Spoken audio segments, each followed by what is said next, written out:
What's going on YouTube? It's your boy Dummy Wormy. I'm coming at you with another video, and today we got some massive breaking news because the studio that made Concord has officially announced that it is shutting down. Sony and PlayStation shut down Concord developer Fierwalk Studio. Now, this is the game that came out like a massive fart in the wind. When it was originally coming out, it actually released with 70% fewer players than the open beta. There was reports that this game was having up to 8 minutes wait time due to the dwindling amount of players. And it's no real shocker considering the company cared more about DEI, identity politics, this intersectional agenda over everything else. And it shows in their actual marketing when they cared more about promoting the very first transgendered black woman in video games than actually trying to make a good game itself. This game was reportedly cost up to $400 million and took 8+ years to make, and at the end of the day, it failed. Now, there was discussions back and forth that maybe this game will come out as a free-to-play, maybe it'll do this, maybe it'll do that, maybe they'll have some sort of way to make this game actually work and succeed, and ultimately, it's not going anywhere. It's finally over.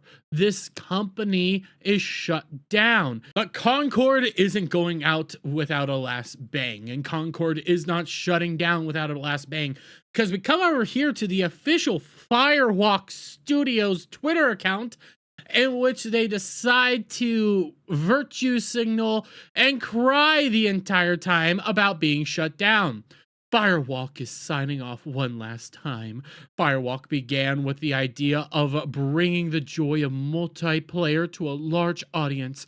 Along the way, we assembled an incredible team who were able to navigate growing a new startup into a team during a global pandemic. Fierwalk was founded in 2018 and was very small for its first couple of years, only entering full production in 2022. By that time, it was all done. So you guys should have been able to get everything out in reasonable amount of time. You're at a video game company, so you should have been able to do a lot of this stuff from home, but okay.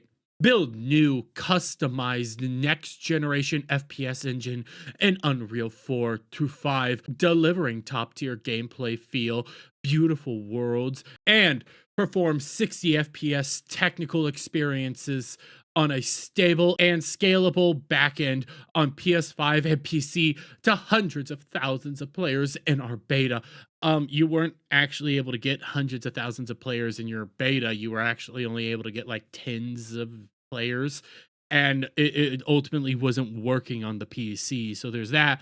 Manage and acquisition integration while readying technical and preliminary tests. I don't even know what you just said there. And ultimately ship and deliver a great FPS experience to players, even if it landed much more narrowly than hoped against a heavily consolidated market. Oh, we put out a garbage tier game that nobody really liked and nobody cared about, that was filled with this woke identity driven dribble, and nobody wanted to actually play the game because of this oversaturated market. Why did you make the game in the first place? Why did you try to go down this route in the first place? You were trying to capitalize on the trend back in 2018, but it took you guys 8+ years to actually make the game, and ultimately you failed because it was already oversaturated. So why did you try to do it in the first place? Oh, because you're failures through and through. We took some risks along the way, marrying aspects of card battlers and fighting games with first-person shooters, and although some of these and other aspects of the IP didn't land as we hoped, the idea of putting new things into the world is critical to pushing the medium forward. Well, yeah, expanding, evolving over time, so on and so forth, but you couldn't get the basics down, so why should we even care? All this is you crying the entire time because your company got shut down because you put out an awful game that cost way too much money, and it took you guys 8+ plus years to actually develop your stupid game. The talent at Fierwalk and the level of individual craft is truly world class, and teams within Sony Interactive Entertainment and across the industry will be fortunate to work with them. Please reach out to recruiting at PlayStation for inquiries, and thank you to all the very many teams, partners, and fans who supported us along the way. See you in the Tempest, Firewalk Studios. And here's the thing, okay? Ultimately, Firewalk shut down. It shut down for very obvious reasons. The bad game filled with bad ideas, with a central focus of DEI, woke messaging, so on and so forth. Insert buzzwords here. But here's the real kicker. Here's the real reality. Is this final paragraph right here. This final bit right here is the most important bit to this statement. The talent at Firewalk and the level of individual craft is truly world class, and teams within Sony Interactive Entertainment and across the industry will be fortunate to work with them. Firewalk is shutting down. That studio is gone. The employees still stay. These employees that put out a garbage game that took them 8+ years to make, that was not good, that was filled with this ideology, are still there. They're still around. They're still going to be at Sony Interactive. They're not gone.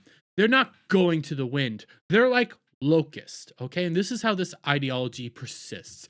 This ideology is a festering tumor that at one area, it starts growing and growing and growing and ultimately fails, but instead of moving on, it just branches out into other areas of the culture. And with this particular thing throughout Sony, it's gonna keep growing. This stuff is gonna keep growing. These people are still in the industry. They're still gonna fester. They're still gonna manipulate, and they're still gonna change. Yes, this is a win seeing Firewalk shut down because they put out garbage games, but the ultimate play is that they're still there. They're still around. The employees are just going to move from place to place to place, and they're going to push the same stuff yet again. They're still going to be making garbage games that are based on this ideology that's seeped into this leftist worldview, and it's going to create worse outcomes. These people need to be rooted out of the gaming industry. These people need to be completely excised from the gaming industry. They should not be allowed to continue practicing their craft because it's very clear that they failed. You failed in this industry. You weren't able to put out a game in a timely manner or within a reasonable budget. Nobody wanted to play your game. So you ultimately leave the industry. You ultimately admit that you can't do it.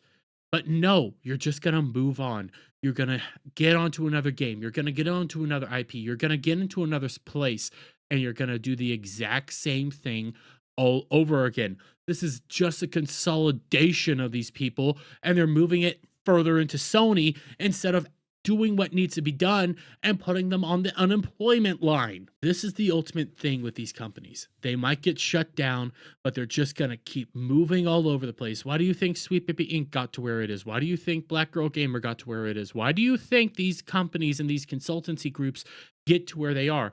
It's because when one of these studios shut down, they go work with them, and then they worm their little way throughout the entire industry to the point that it's all infected.